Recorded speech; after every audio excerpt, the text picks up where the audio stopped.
Bonjour à tous, j'espère que vous allez bien. Alors aujourd'hui, j'ai envie de vous proposer, et d'ailleurs pour les 3 semaines qui suivent, une réflexion autour de la puissance révélée. Et j'ai envie de la partager avec vous au travers de 3 méditations. La première, la gloire de mon Père. La deuxième, l'union fait la force. Et la troisième, le bien commun est plus grand que moi. Alors, pour ceux qui commencent à me connaître ou pour ceux qui me connaissent déjà, c'est une réflexion qui est née suite à un ou plusieurs questionnements. Et je me pose souvent pas mal de questions. D'ailleurs, parfois j'ai l'impression d'être un peu torturé par toutes ces questions. Mais quand je regarde l'Église d'aujourd'hui, ben oui, je me pose pas mal de questions et par rapport à moi, par rapport à l'Église. Et souvent, je me dis, mais quel impact avons-nous de nos jours en tant que disciples de Christ? Quel rôle, moi, j'ai à jouer dans la société actuelle? L'évangélisation, c'est quoi? L'évangélisation, c'est des campagnes d'évangélisation, inviter les gens à l'église, parler à mes voisins, oui, non, quoi, qu'est-ce? Est-ce que je peux faire n'importe quoi avec la puissance que je reçois du Saint-Esprit? Est-ce que j'ai reçu une puissance dans le Saint-Esprit? Pourquoi est-ce que j'ai reçu une puissance par le Saint-Esprit? Ou est-ce que je n'ai rien reçu du tout? Ou pourquoi je ne vis pas dans la réussite? Pourquoi je ne vis pas dans l'abondance? D'ailleurs, ça prouverait à beaucoup que je suis béni et surtout, ça prouverait à ceux qui ne croient pas que Dieu existe. Pourquoi n'ai-je pas de super pouvoir comme Jésus? Pourquoi je n'arrive pas à faire les miracles que Jésus a fait? Pourquoi je ne vis pas dans la puissance? Quelle puissance? Pourquoi? Pour qui? Je pourrais encore continuer comme ça pendant des jours et des jours, hein. Mais je sais qu'il y a certaines questions qui resteront certainement sans réponse. Mais je regardais un peu ce qui se passe dans les autres assemblées, ce que d'autres frères en Christ peuvent vivre. Et ça me travaillait pas mal. Et je lisais ce que Jésus dit dans Marc 9, 23, et que je crois vraiment, c'est si tu peux, tout est possible à celui qui croit. C'est une réalité tellement vraie. Et vraiment, je vous invite vraiment à la saisir et à la faire vôtre. Mais pas à la façon du monde. Pas à la façon dans dans les paillettes et pas comme ça. Et j'avais envie de voir ce que Jésus dit à ses disciples dans Jean 14, 10, 15.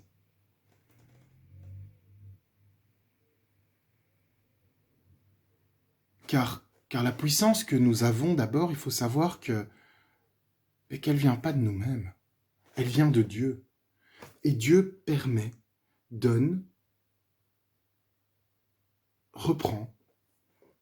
L'esprit est libre.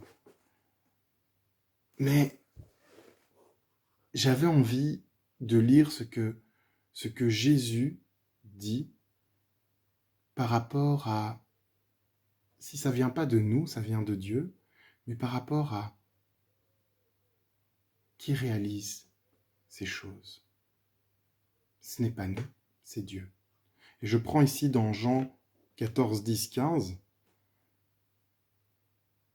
Ne crois-tu pas que je suis dans le Père et que le Père est en moi? Les paroles que je vous dis, je ne les dis pas de moi-même. C'est le Père qui vit en moi, qui fait lui-même ses œuvres. Croyez-moi, je suis dans le Père et le Père est en moi. Sinon, croyez au moins à cause de ses œuvres. En vérité, je vous le dis, celui qui croit en moi fera aussi les œuvres que je fais, et il en fera même de plus grandes, parce que je vais vers mon Père. Tout ce que vous demanderez en mon nom, je le ferai afin que la gloire du Père soit révélée dans le Fils. Si vous demandez quelque chose en mon nom, je le ferai. Si vous m'aimez, respectez mes commandements. Amen. Je pense que trop souvent, le verset 12 a mal été interprété. En vérité, je vous le dis, celui qui croit en moi fera aussi les œuvres que je fais. Et il en fera même de plus grandes, parce que je vais vers mon Père. Quand Jésus parle d'œuvres, il ne parle pas spécialement de miracles. Parlant de miracles, j'ai pas encore vu quelqu'un sur terre faire de plus grandes choses que Jésus, en tout cas sans tricher. Nous, à part manipuler les éléments qui existent, on ne fait rien de nouveau. On manipule toutes ces choses. Jésus, quant à lui, c'est sans artifice. Il a marché sur l'eau. Et jusqu'à aujourd'hui, la science qu'on place en haute estime n'a pas encore réussi à résoudre ça. Comment Jésus a pu marcher sur l'eau? Je n'ai jamais vu, jusqu'à aujourd'hui, un homme faire ce que Jésus a fait. Je n'ai pas la prétention de pouvoir faire de plus grandes choses que Jésus. Mais Jésus nous affirme par ses paroles que nous pouvons faire des choses incroyables. Je relis dans le verset 12 quelque chose qui m'interpelle. Celui qui croit en moi fera aussi les œuvres que je fais. Et il en fera même de plus grandes, parce que je vais vers mon Père. Quand on voit la vie de Jésus, quand on voit son ministère public, Jésus a prêché essentiellement dans une partie de la région du monde. Son œuvre a été dans une zone géographique distincte. Jésus a fait des disciples. Jésus a demandé à ses disciples d'aller par-delà les nations pour aller baptiser au nom du Père, du Fils et du Saint-Esprit. Nous avons la charge de continuer son œuvre au-delà des frontières d'Israël, au-delà de cette zone géographique que Jésus a parcourue pendant son ministère public. Excusez-moi, la caméra est en train de glisser. Voilà. Au-delà de son ministère public. Nous pouvons aujourd'hui, avec la technologie, avec les moyens de locomotion, nous pouvons atteindre des zones géographiques que Jésus n'a pas pu atteindre pendant son ministère public.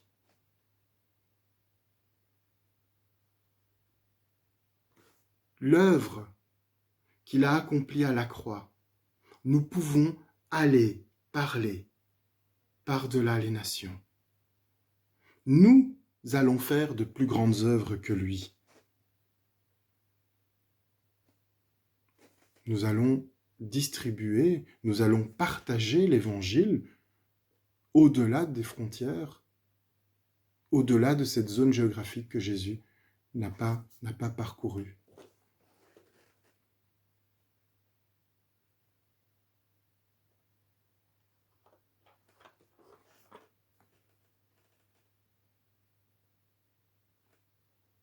Je ne dis pas qu'il est impossible aux disciples de Christ de réaliser des miracles tels que Jésus les a réalisés. Je ne le dis pas. Comme j'ai lu le premier verset qu'on a lu ensemble, si tu peux, tout est possible à celui qui croit, dans Marc 9, 23, je suis convaincu que c'est une réalité vraie. Une réalité que nous devons saisir en tant que disciples de Christ. Mais il ne faut pas oublier le rôle qu'on a à jouer en tant que disciples de Christ. Nous avons à aller par-delà les nations pour annoncer la bonne nouvelle. C'est ça le rôle premier. Le rôle premier n'est pas que nous fassions des miracles.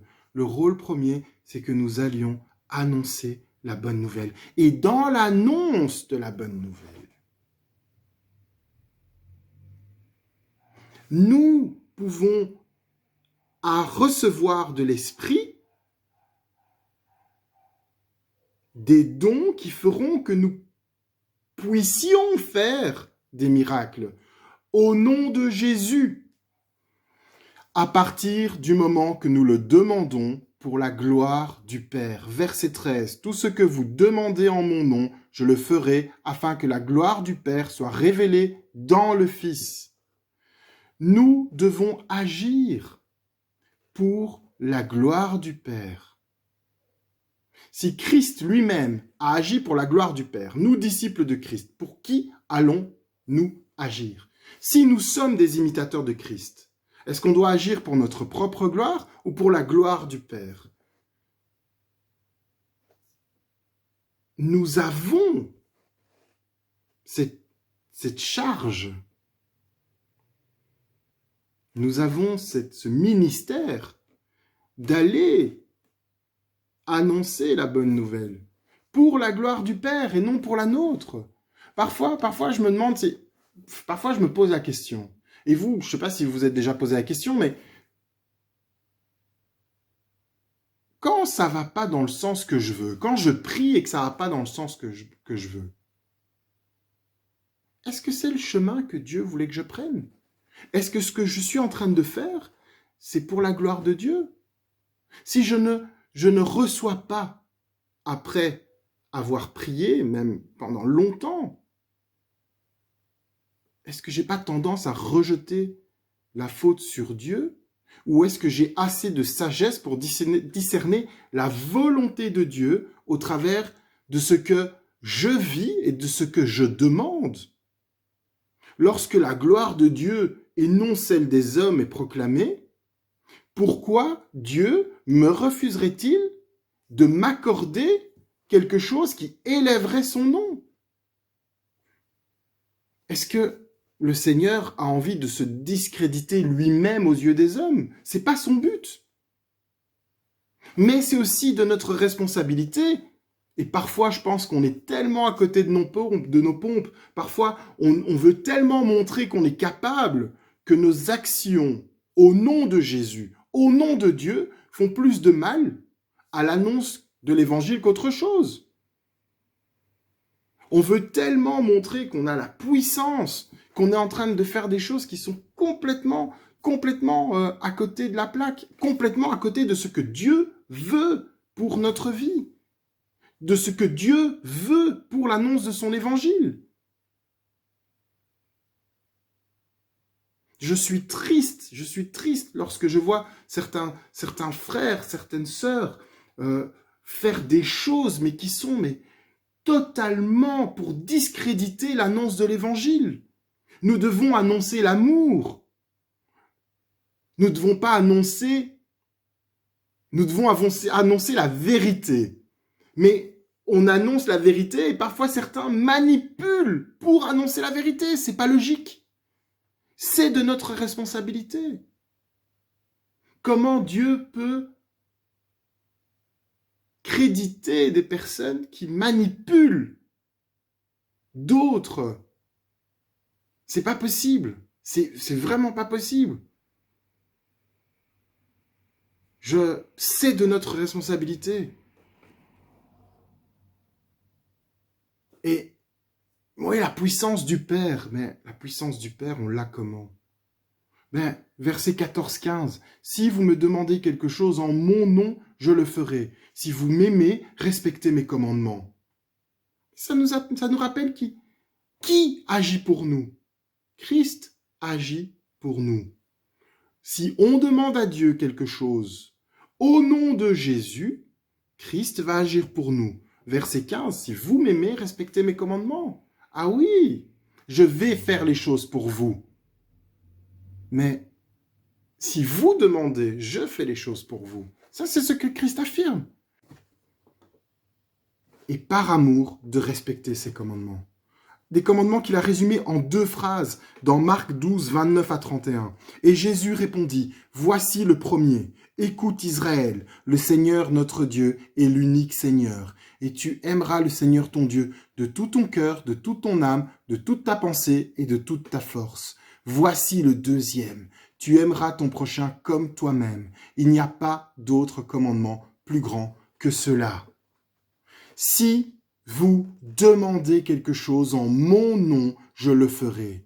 si vous m'aimez, respectez mes commandements. Jésus ne dit pas, si vous demandez quelque chose en mon nom, vous pouvez le faire. Il dit, si vous demandez quelque chose en mon nom, je le ferai. Ce n'est pas de mon propre chef que je guéris les malades. Je prie pour les malades. Et Jésus guérit. Ce n'est pas de mon propre chef que j'ai des prophéties. Ce n'est pas de mon propre chef que je fais des songes, des rêves. Je ne décide pas. C'est Dieu qui donne. C'est Dieu qui guérit. C'est Dieu qui exauce, mais pas moi. Si vous m'aimez, respectez mes commandements. Tu aimeras ton Dieu. Tu aimeras ton prochain. Alors qu'attendons-nous? Qu'attendons-nous pour vivre dans la gloire de notre Père? Qu'attendons-nous pour proclamer la gloire de notre Père? Qu'attendons-nous pour élever le nom de Dieu? À travers Jésus. Pas pour notre propre gloire, mais pour celle de Dieu. Je voulais terminer avec les versets 10 et 11. Lorsque Jésus dit « Ne crois-tu pas que je suis dans le Père et que le Père est en moi? Les paroles que je vous dis, je ne les dis pas de moi-même. C'est le Père qui vit en moi, qui fait lui-même ses œuvres,